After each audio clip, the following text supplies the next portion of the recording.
तो जहां पना उस दिन क्या आप उन किताबों के पन्नों को पलटने का साहस कर पाओगे? तो जहां पना की जहां पनाहियत जाग ही गई। हम राज्य सरकारों से पूछेंगे। कैसा लगा मजाक? मगर असली मजाक अभी बाकी है। Democracy, of the people, by the people, for the people. बोले तो लोगों की, लोगों के द्वारा और लोगों के लिए। हालांकि ये फेमस लाइन अब्राहम लिंकन ने कही थी, मगर ये बात आज भी उतनी सार्थक है क्या? ऐसा मैं इसलिए कह रहा हूँ क्योंकि सुप्रीम कोर्ट के जहां पनाहों के अनोखे किस्से इस बात को बार बार प्रूव करते हैं कि डेमोक्रेसी सिर्फ कुछ के लिए है, कानून सिर्फ कुछ के लिए है और बाकी सब के लिए है।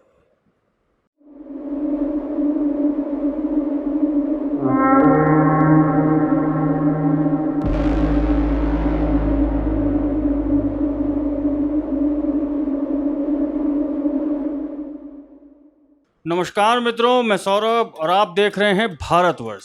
फिल्म चाइना गेट के असली हीरो जगीरा का एक अमर डायलॉग, मेरे मन को भाया, मैं कुत्ता काट के खाया। ये डायलॉग अपने आप में पूरी की पूरी सिस्टम की असली पावर को बयां कर देता है। अब आप खुद ही सोचिए कि एक के लिए कानून के रखवाले और जस्टिस के मसीहा जहां पनाहों की ये दलीलें थी कि उदयपुर की घटना के लिए तुम ही जिम्मेदार हो। लूज टंग, तुम्हारी लूज टंग के कारण ही सारा देश जल रहा है। नेता हो इसलिए घमंड में रहते हो, टीवी पर आकर सबसे माफी मांगनी होगी। तुम्हारी जान को थ्रेट नहीं है, तुम तो खुद एक थ्रेट हो। अपनी सारी एफआईआर्स को हर राज्य के हाई कोर्ट में जा जाकर पैरवी करो और दूसरे के लिए जहां पना फरमाते हैं कि भैया वो तो जर्नलिस्ट है ना, उसे हम कैसे ट्वीट करने से रोक सकते हैं? तो क्या हो गया अगर 21 इस्लामिक देशों के राजनयिकों तक ये फेक न्यूज फैलाता हो? उसकी 6 एफआईआर्स को हम क्लब नहीं सीधा जमानत देंगे, वो भी एक साथ। और यूपी सरकार ने जो ये एसआईटी बनाई है ना, वो सब खत्म। सचमुच ऐसा दोहरा चरित्र सिर्फ भारत में ही आपको देखने को मिल सकता है, क्योंकि जिस जुबेर ने आधी अधूरी डिबेट की क्लिप काट कर पूरी दुनिया में फैलाई और नुपुर शर्मा को इस गुस्ताखी वाले मैटर में फंसाया, वो भाई साहब तो जर्नलिस्ट निकले, फैक्ट चेकर। और जो नुपुर शर्मा जिसने सिर्फ वही बोला जो कोटेड टेक्स्ट था, वो असली गुनहगार है। फिर भले ही सोशल मीडिया पर खूब घसाई होने के बाद और कई रिटायर्ड जजेस के आलोचनाओं के बाद उन्हीं दोनों जहांपनाहों ने, जिन्होंने 1 जुलाई को टिप्पणियां दी थी और सेकुलर मीडिया उन्हीं टिप्पणियों को ही फैसला मानकर दिन भर चलाता रहा था, उन्होंने नुपुर शर्मा की उसी मल्टीपल एफआईआर्स को क्लब करने वाली पिटीशन पर यह कहा कि हम उन राज्यों से पूछेंगे कि अलग अलग एफआईआर्स को हम क्लब करें कि नहीं, पूछेंगे। और 10 अगस्त तक नुपुर को जेल तो नहीं होगी और एफआईआर पर कोई एक्स्ट्रा प्रोसीडिंग्स नहीं होंगी। हालांकि कुछ लोग कल बहुत खुश हो गए थे कि देखो देखो जनता के सामने जहांपना नतमस्तक हो गए, मगर जहांपना ने इस केस में भी असली गोटियां संभाल कर रखी हैं। भले ही नुपुर की गिरफ्तारी अभी 10 अगस्त तक रुक गई है, मगर क्या उन सभी एफआईआर्स को क्लब किया क्या? हम राज्य सरकारों से पूछेंगे। कैसा लगा मजाक? मगर असली मजाक अभी बाकी है। आज जुबैर वही एलटी न्यूज का 2 कौड़े का फैक्ट चेकर, जिसे सुप्रीम कोर्ट में जर्नलिस्ट बताया जा रहा है, जबकि वो खुद कह चुका है I am not a journalist. पर हाँ, सिर्फ नुपुर शर्मा के केस में ये जर्नलिस्ट बन बैठा है। उसकी 2 करोड़ की पेमेंट का लिंक सुप्रीम कोर्ट के सामने आ चुका है कि कैसे जुबैर को बाहर से फंड्स मिलते थे, मिडिल ईस्ट, सीरिया तक से फंड्स मिले हैं, जबकि इनकी एल्ट न्यूज एफसीआरए के अंतर्गत रजिस्टर्ड नहीं है, जिसके रजिस्ट्रेशन के बाद ही आप फॉरेन फंड्स ले सकते हैं। वो तो मोदी सरकार ही है जिसने इसी एफसीआरए एक्ट को इतना रोबस्ट बनाया है कि कोई इसमें घुसने के लिए भी 100 बार सोचता है। मगर आज जब जुबैर की इन्हीं मल्टीपल एफआईआर्स पर फाइनल बहस हुई तो जहांपना की जहांपनाहियत जाग ही गई। अब मैं आपको आज की हेयरिंग की कुछ डिटेल्स डायरेक्ट बताता हूँ। ये देखिए, गरिमा परिषद जो कि स्टेट ऑफ यूपी की वकील है, उन्होंने दलील दी थी कि he is not a journalist, he is a fact checker. ये भी कहा था कि he tweets venom, he is being paid for tweets and he has admitted it. मतलब कि इसको ट्वीट करने के लिए पैसे मिलते थे और ये खुद कबूल कर चुका है। और इसने खुद ही एडमिट किया है कि 12 lakh is his monthly quota, मतलब 12 लाख का बजट है भाई साहब का।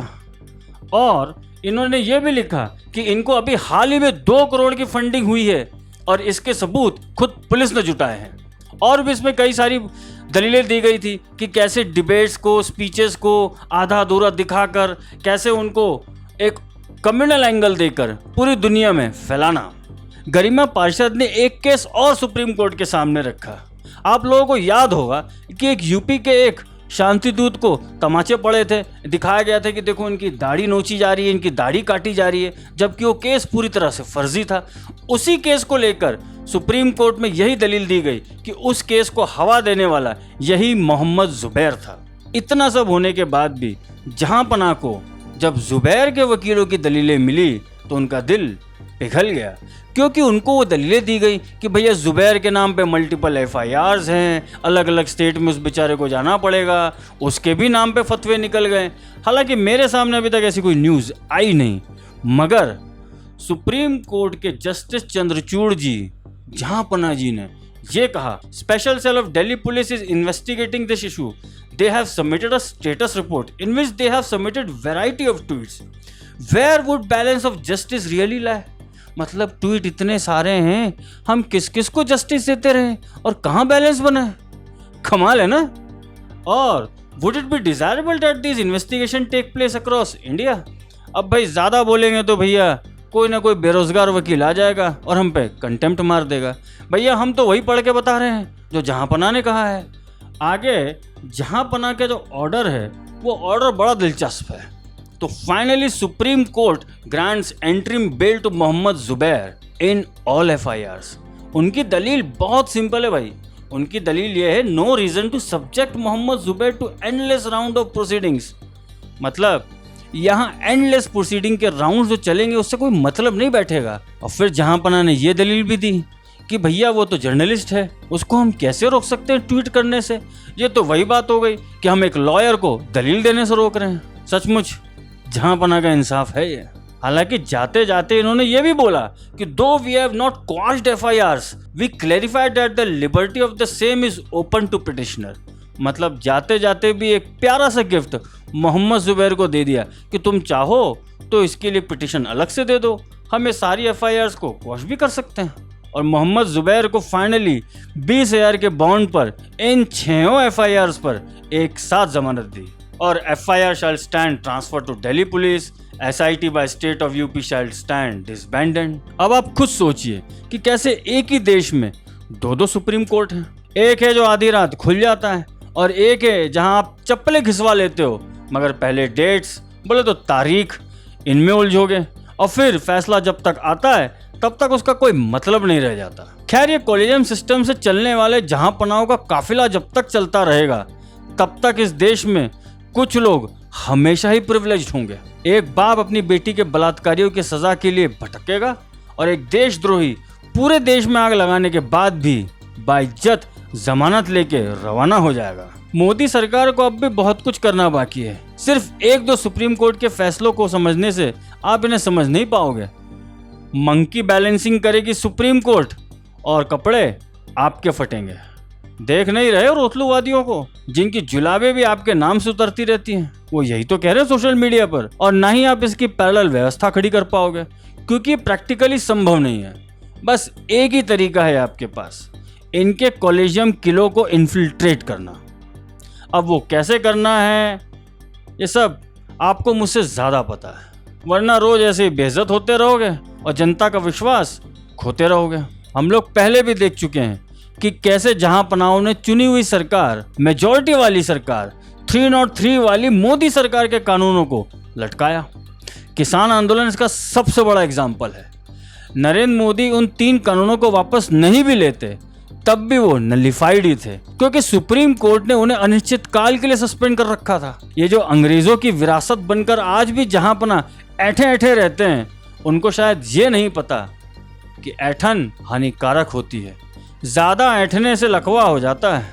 अभी तो कुछ रिटायर्ड जजेस और अधिकारियों ने सोशल मीडिया पर अपना गुस्सा जाहिर किया था तो लूज टंग वापस हो गई थी। वो तो बस आम व्यक्ति पूरी तरह से जगह नहीं है, वरना अंतरिम बेल यही जनता दे देती। क्लियरली आपको जुबैर की जान की चिंता है, मगर नुपुर की नहीं। और अब चलते चलते एक प्रार्थना है जहांपनाहों के लिए कि आप नुपुर शर्मा के केस को जब फाइनली सुनो तब तो ये तो डिसाइड करोगे कि गुस्ताखी हुई भी है कि नहीं, क्योंकि भाई सारा का सारा मैटर यही तो है। तो जहांपना, उस दिन क्या आप उन किताबों के पन्नों को पलटने का साहस कर पाओगे जिनमें वही सब लिखा है जो नुपुर ने कह दिया? और बाहर के मौलाना तो इसे सच बता रहे हैं, बस यहाँ के कन्वर्टेड वंस चिल्ला रहे हैं। वो कहते हैं ना, चाय से ज़्यादा केतली गरम। कर पाएंगे आप? अगर आप भी भारत में एक ही सुप्रीम कोर्ट, एक ही कानून चाहते हैं तो इस वीडियो को लाइक, कमेंट, शेयर और चैनल को सब्सक्राइब अवश्य करें, क्योंकि इस नए भारत के भाग्य विधाता हम हैं। धन्यवाद।